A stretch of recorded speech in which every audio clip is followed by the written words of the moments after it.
What is up, guys? Welcome back to Dan's Reviews, and today I'm back for my final review for The Walking Dead Season 3 Telltale Game Series. Of course, this one's going to be for the Season 3 finale, Season 3, Episode 5 review.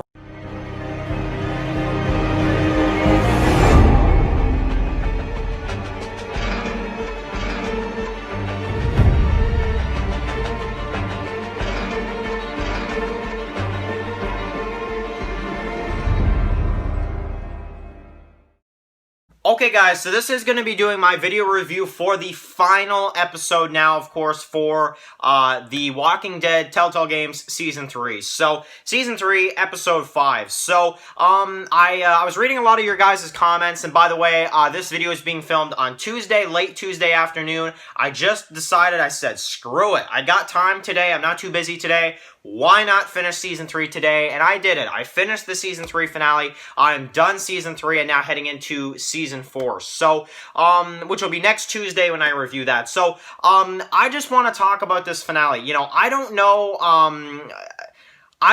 when I'm going to post this video. I promised Thursday for some people. I may post this, I don't know, maybe Tuesday night, maybe before Brian Akeem's live stream, maybe Wednesday after his stream. I don't know. It doesn't matter. Just to let you guys know, this video is being filmed on Tuesday night. I just did, or I just finished my, playing this last episode. And, I just want to talk about the episode. You know, this is really going to be an open discussion. I'm not going to go into heavy detail about this episode because honestly, it's a pretty basic episode. It's a pretty standard type episode, and we can really recap it pretty quick if we wanted to because, okay, now, you guys know me, okay? I went into this season with, you know, minimal expectations because I knew that this was a bad season.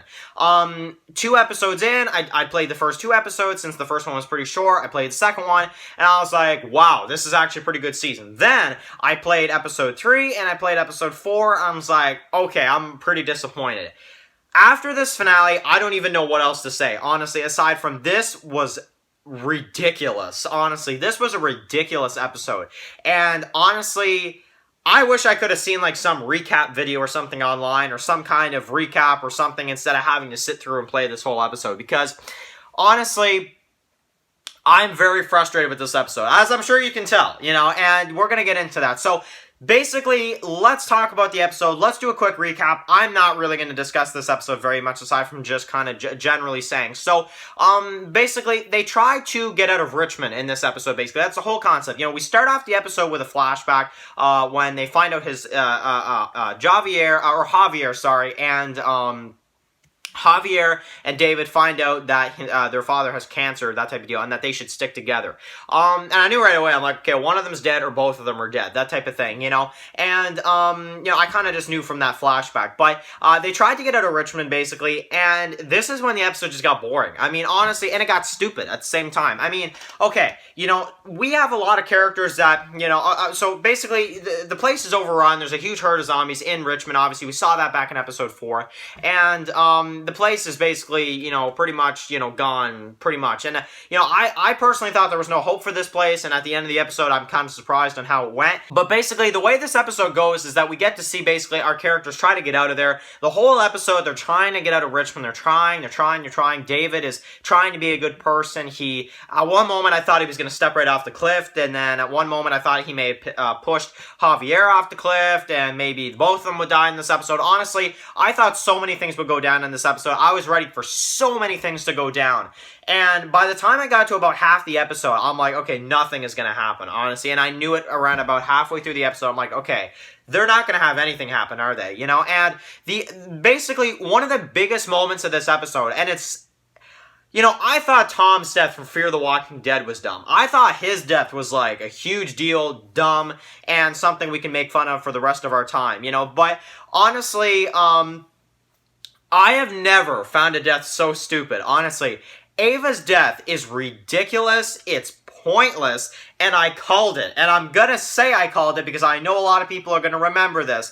If you watched my review for episode 3, and if you watched my review for episode 4 that I posted on Tuesday, I don't know when I'm posting this video, if I'm gonna save this video for Thursday, Wednesday, or Tuesday night before Brian's stream. I don't know, it doesn't matter. Point is, I'm filming this on Tuesday just to let everybody know that. But, anyway, so basically, what we get to see is a walker grabs on, so she tries to save, Javier, take my hand, that type of thing. Javier makes it across, and then a zombie goes on or falls on, that type of deal, and basically she falls off the edge and she dies just like that. And it's not even the death that, okay, first of all, the death is stupid, but it's not even the death that is the stupid part. Their reaction to her death was ridiculous. I mean, Javier is just like, or not Javier, I think it was David who's just like, you were a good friend, that type of deal, you went down fighting or something like that. Well, let's go. Like, it's like, what? Like, really? You really find her, you know, to be that useless? That's how much you care about her? You're just like, okay, well, you were a good fighter to us. I couldn't have made it without you.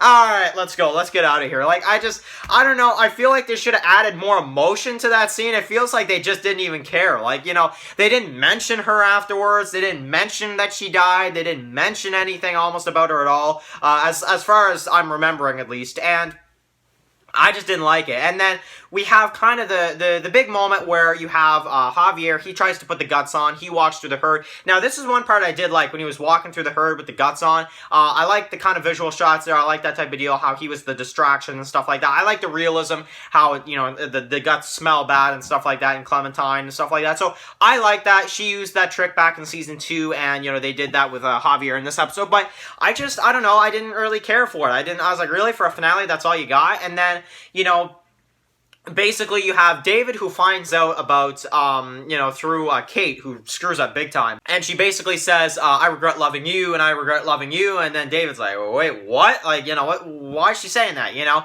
And basically Javier and David, they fight it out, basically, and, you know, I fought back, that type of deal, and basically, David and, Gabe, they just leave, basically, and then the big moment of the episode, the big kind of scene in this episode is basically where, David dies and Gabe had to kill him or something, but it was off screen. Are you serious? Like, you expect me... Okay, listen, if there's anything I don't believe is a character death off screen, I'm talking Glenn under the dumpster, I'm talking Madison, even though apparently she is dead. You know, honestly, if David's dead, please show it. And I know that they showed it later, okay? Don't get too mad at me. I know they showed it later, but you expect me to believe that right away? You know, like, I didn't. I'm sorry, I didn't believe that he was dead right away. It took his dead body for me to realize it. So, I'm grateful they did that. The reason why I'm upset is because where was the scene? Where was the... I mean, that would have been a crazy scene to see that happen. They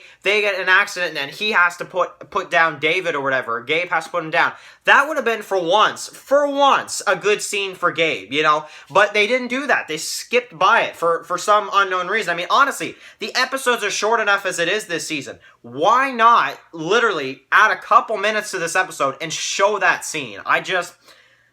Oh my god, honestly. And so basically he's dead. We have kind of the funeral or whatever. Kate doesn't really say anything, and I also found that to be really weird. And then the episode basically ends with them as a team, and we have a time skip of a couple days. So, basically, Jesus comes back to help them, which, of course, now, this was a shocker for me in this episode. I didn't actually expect to see Jesus return, and I did like him in his new beginning type, you know, outfit. I thought that looked really cool. I mean, honestly, Jesus really helped out the episode a lot. Just Jesus himself. I mean, honestly, he's awesome. He's an awesome character, and I was happy to see him in this episode. But, I don't know. I didn't really like how it went down. And then, basically, the way this episode ends is, okay, first of all, where on earth is Joan? Honestly, I mean, where is Joan? I don't understand where she is. I know you had the option to kill her in the last episode. Man, I would have, because honestly, I wanted to see what they would do with her next, and she was not even in one scene in this episode. I don't understand it. So for anybody that killed Joan, I'm sorry. I wish I did the same. But, you know, unfortunately, it's too late. But it doesn't look like it matters because she's, like, not even talked about. She's not there. Well, actually, she is mentioned once, I do believe. But they don't say if she's alive or not. So are we supposed to assume she's just alive and just keeping the peace now or something? Like, Please explain to me these things, like, you know, honestly. And the episode basically has an ending to it where it feels like they just tried to come up with some kind of ending. So they had them save Richmond, a time skip. Kate wants to keep her distance from, you know, Javier, basically. And Clementine gets a haircut, which I also thought was a cool scene because it reminded me of, you know, Lee, that type of deal. And that's probably the best part of the whole episode, is the callbacks to the earlier seasons when the game was actually good. These episodes are so bad. Like, honestly, I would rather watch, and this hurts to say, I would rather watch, I'm about to say it, and I'm sure you all know what I'm about to say. I would rather watch a lot of, not all, but at least a lot of Season 5 of Fear the Walking Dead. At least they had a big cast of characters. They had somewhat interesting storylines in the first half of Season 5. This is like, honestly, this is discouraging how they did this. And the way it ends is basically she's going to go look for AJ. Basically, Clementine's going to go look for AJ, and we have some kind of, I guess, happy ending with these characters separating. I don't know. And you know, it begs question, and I have to add this in. Are we really going to leave these three characters, Javier, Kate, and Gabe? Because I get the feeling they may just want to scrap these characters forever and just have Clementine go out on her own and have like a Season 2 type story in Season 4. I feel like they're going to do that, and I feel like that's what's coming. Because I know for a fact Clem is in Season 4, because I've seen her on the promotional art. But the thing is about it, are we ever going to see Javier, Kate, and Gabe? Because I'm starting to get the feeling that they may just leave those characters out there and just never have them show up again, Morales style. I hope I'm wrong, and I better be wrong, because honestly, if so, that ending for them, honestly, I mean, it's a happy ending, sure, but it's a very rushed ending. It kind of felt out of nowhere that, oh, all of a sudden Richmond's being rebuilt, everything's just back to normal, and I don't know, I didn't like it, guys. So that is basically my review. I'm not going to go into any more detail than that. That is my thoughts on this final episode. I am just ready to get into Season 4. I know this is the last season, and I'm going in with high expectations, because I know a lot of you guys told me that Season 4 is really good, and you guys told me that Season 3 wasn't good. And I mean, honestly, you guys are right. You know, maybe the first 2 episodes were pretty good, but honestly, the rest of these episodes, I will never go back and look at these episodes back again and say, oh, I enjoyed these episodes. Never gonna happen, honestly. I don't like this season. I think there are so many things that are really wrong with it, and here's to hoping Season 4 is good. We're going to start with Season 4 this upcoming Tuesday. But, yeah, anyway, guys, I want to say a huge thank you for stopping by and watching this review. You know, yeah, I don't know. I want to hear your opinions in the comment section below. What do you guys think about this season? Just as a whole, what do you guys think about this entire season? And, you know, what are your thoughts? I want to hear that in the comment section below, guys. So, of course, if you're new here, click the subscribe button to miss any of my Walking Dead videos. Follow Dan's Walking Reviews on Instagram, guys. And, of course, Season 4 is coming. So, of course, you know, stay tuned. We're going to do videos for Season 4. We're going to do the reviews, and I can't wait to get into a new season with hopefully a great story, and hopefully we'll make up for this garbage season. So anyway, guys, thank you guys so much for watching, and I'll see you guys really soon for another video. Enjoy the rest of your day, guys, and peace out. Anybody out there?